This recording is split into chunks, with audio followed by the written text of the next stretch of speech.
Assalamualaikum warahmatullahi wabarakatuh. Waalaikumsalam warahmatullahi wabarakatuh. Untuk kelasnya siapa? Andre, Bu.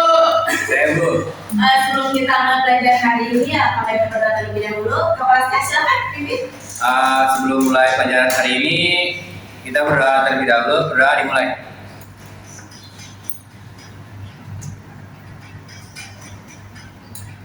Amin. Berdoa selesai. Nah, sebelum mulai belajar hari ini, coba kalian lihat deh, di bawah kalian ada sampah nggak? Kalau ada, tolong buang terlebih dahulu ya, karena kebersihan bagian dari. Nah, sekarang begini ya. Terus mejanya kursinya ini, ya ampun, berantakan sekali. Nah, kalau gitu ya, mulai ya. Hari ini yang masuk siapa? Dika. Dika Bu masuk Bu di sana. Dika sama gitu sesuai ya. Sama Daniel. Nah, ya Daniel. Merere. Ibu mau tanya nih, kan minggu kemarin kita ada belajar nih. Kira-kira anak-anak udah tahu belum? Masih ingat nggak kita belajar apa? Ingat. Coba. Namanya siapa? Australia itu Jena. Siapa? Tentang badan usaha tuh. Betul sekali. Nah, untuk materi hari ini kita akan pelajari tentang konsep dasar akuntansi. Kira-kira apa sih konsep dasar akuntansi? Jadi di sini ada pembahasan, dan dari pembahasan yang akan kita bahas. Yang pertama ada asumsi dasar, yang kedua ada prinsip akuntansi, dan ketiga ada konsep dasar akuntansi, dan yang keempat ada tahapan siklus akuntansi, dan yang terakhir ada kesimpulan. Untuk materi pertama ada asumsi dasar. Di dalam akuntansi, asumsi dasar dianut dan dilaksanakan dalam penyelenggaraan pencatatan suatu organisasi. Berikut penjelasannya. Yang pertama ada kesatuan usaha. Kesatuan usaha atau business entity dapat diartikan bahwa laporan keuangan perusahaan berdiri sendiri terpisah dari pemilik, manajemen, dan pihak lain. Jadi pengertian ini mengandung makna bahwa sebelum diproses, transaksi yang didefinisikan terlebih dahulu. Terus mana yang merupakan transaksi perusahaan dan mana yang bukan. Terus yang kedua ada kesinambungan. Kesinambungan atau going concern merupakan prinsip dasar di mana perusahaan akan terus beroperasi sampai masa akan datang yang tidak berkeinginan perusahaan untuk menutup usahanya. Karena untuk menjalankan prinsip tersebut, perusahaan menyajikan laporan keuangan secara periodik. Dan yang ketiga ada dasar pencatatan. Proses tanpa harus ada kas masuk atau kas keluar dan dicatat serta dilaporkan dalam laporan keuangan pada periode tertentu. Jadi, lawan dari keuangan akan mencerminkan informasi yang sebenarnya telah terjadi. Lawan akrobasi adalah cash basic. Dalam cash basic yang dijadikan dasar penentuan saat pengampuan ini adalah aliran kas. Kemudian yang keempat ada harga perolehan. Jumlah kas yang dibayarkan atau nilai wajar aset lama yang diserahkan untuk memperoleh suatu aset. Jadi harga perolehan ini adalah jumlah kas yang dibayarkan atau nilai wajar aset lama yang telah diserahkan jika memperolehnya dengan tukar tambah untuk memperoleh suatu aset. Kemudian yang terakhir ada penandingan pendapatan dengan biaya. Dasar yang digunakan untuk menentukan pada periode kapan biaya dan pendapatan disebut disajikan. Jadi untuk periode pelaporan kapan biaya dan pendapatan yang terjadi tersebut disajikan, apakah periode pelaporan saat ini atau periode pelaporan yang akan datang, dasar yang digunakan untuk menentukan pada periode kapan biaya dan pendapatan tersebut disajikan adalah hubungan keterkaitan langsung antara biaya yang timbul dengan pendapatan tertentu dengan yang diperoleh. Kemudian materi selanjutnya ada prinsip akuntansi. Yang pertama ada prinsip biaya historis. Prinsip yang mengharuskan setiap barang atau jasa yang diperoleh dicatat berdasarkan semua biaya yang dikeluarkan dalam mendapatkannya. Kemudian yang kedua ada prinsip pengakuan pendapatan. Aliran masuknya harta atau aktiva yang timbul dari penyerahan barang atau jasa yang dilakukan oleh suatu unit usaha selama dalam periode tertentu. Kemudian ada prinsip mempertemukan. Prinsip yang mempertemukan biaya dengan pendapatan yang timbul karena biaya tersebut. Kegunaan prinsip ini untuk menentukan besarnya penghasilan bersih setiap periode transaksi. Jadi hal ini dikarenakan biaya tersebut harus dipertemukan dengan pendapatannya. Dengan demikian pembebanan biaya sangat bergantung pada saat pengakuan pendapatan. Jika pengakuan suatu pendapatan ditunda, maka pembebanan biaya tersebut juga akan ditunda sampai saat diambilnya pendapatan.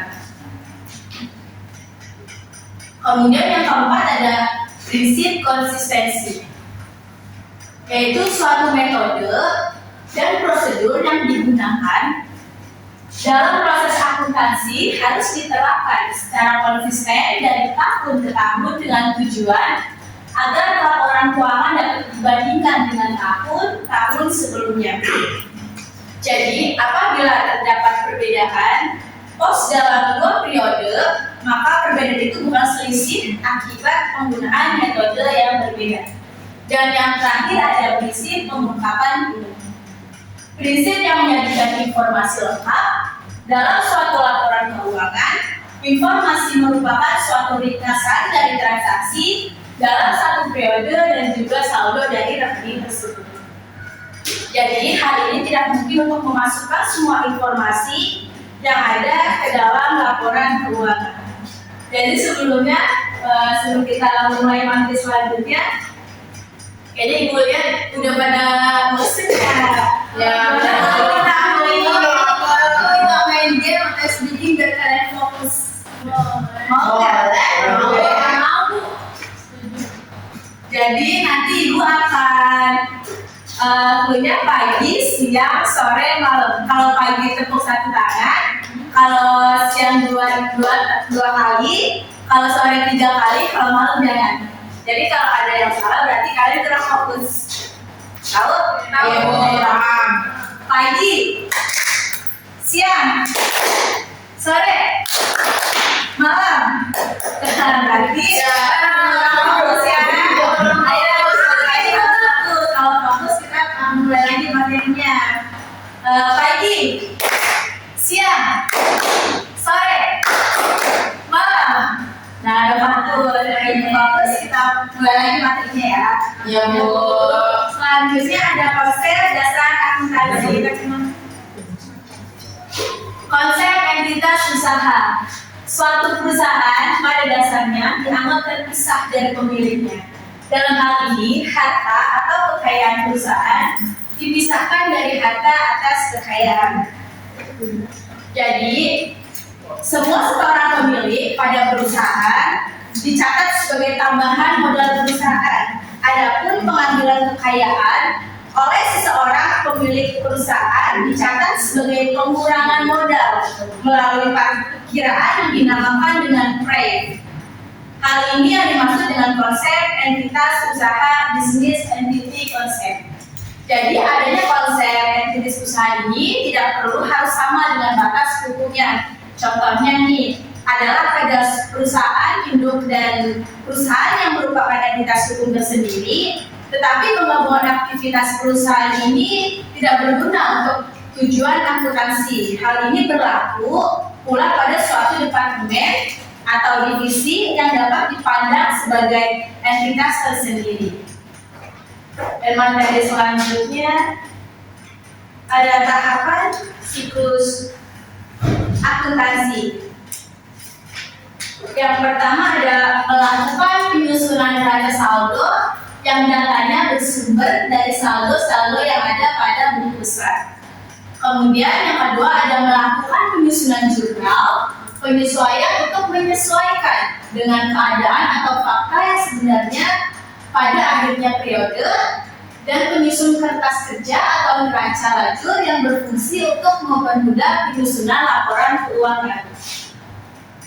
Dan kemudian ada melakukan pembuatan jurnal penutup yang dibuat untuk mengetahui besarnya laba atau rugi suatu perusahaan, sekaligus untuk menutup perkiraan atau akun yang bersifat sementara atau temporary account. Kemudian melakukan pembuatan neraca saldo setelah penutupan yang berfungsi untuk mengecek kembali pencatatan yang akan dilakukan pada periode berikutnya. Nah, materi kita selesai nih hari ini. Ibu ada 3 pertanyaan. Ada yang mau nanya? Ada yang mau jawab? Jadi ibu ada 3 pertanyaan. Silakan yang mau jawab angkat tangan dan sebutkan nama. Nanti ibu akan dinilai. Silakan, nama siapa? Nama saya Alfa. Saya ingin menjawab pertanyaan yang pertama. Iya, boleh. Oke. Jadi jika perusahaan itu tidak menerapkan konsep dasar akuntansi, pencatatan transaksi itu bisa menjadi tidak teratur dan laporan keuangan tidak bisa akurat. Akibatnya kondisi keuangan perusahaan tersebut sulit diketahui dengan benar sehingga dapat menyebabkan kesalahan dalam pengambilan keputusan. Betul sekali. Tepuk tangan untuk yang kedua. Saya Bu. Oke, siapa namanya? Nama saya Melano Bu. Oke, silakan Melano. Saya menjawab pertanyaan yang kedua Bu. Iya. Pertanyaannya, mengapa perusahaan harus menggunakan akuntansi? Perusahaan harus menggunakan akuntansi karena membantu mencatat seluruh transaksi keuangan secara sistematis. Selain itu, akuntansi memudahkan perusahaan mengetahui laba atau rugi, mengawasi keuangan, serta menyediakan informasi yang dibutuhkan untuk mengambil keputusan. Oke, betul sekali. Tepuk tangan untuk Andi. Selanjutnya, pertanyaan selanjutnya yang menjawab. Oke, siapa namanya? Nama saya Ana, Bu. Silakan Ana. Pertanyaannya itu mengapa dasar aktual lebih banyak digunakan dibandingkan dasar kas? Soalnya itu pendapatan dan beban dicatat saat transaksi terjadi dan bukan saat kas diterima atau dibayar. Makanya laporan keuangan menjadi lebih akurat dan mencerminkan kondisi perusahaan yang sebenarnya. Oke, betul sekali. Tepuk tangan untuk Ana. Oke, jadi kulihat dari jawaban kalian kayaknya udah paham ya dari materi hari ini. Mungkin materi kita sampai sini dulu ya. Untuk kesimpulan, ada yang mau baca kesimpulan? Nama dulu. Oke, silakan, namanya siapa? April, Bu. Oke, April, silakan. Jadi kesimpulan dari materi kali ini adalah akuntansi merupakan sistem pencatatan dan pelaporan keuangan yang berpedoman pada asumsi dasar, konsep dasar, prinsip akuntansi, serta tahapan siklus akuntansi agar informasi keuangan yang dihasilkan akurat, relevan, dan dapat dipercaya. Asumsi dasar akuntansi meliputi kesatuan usaha, kesinambungan usaha, dan pencatatan harga keuangan, dan perbandingan pendapatan dengan biaya yang menjadi landasan dalam proses pencatatan transaksi. Oke, betul sekali. Terima kasih April. Tepuk tangan dulu untuk April. Sukses ya materi hari ini. Sampai jumpa minggu depan.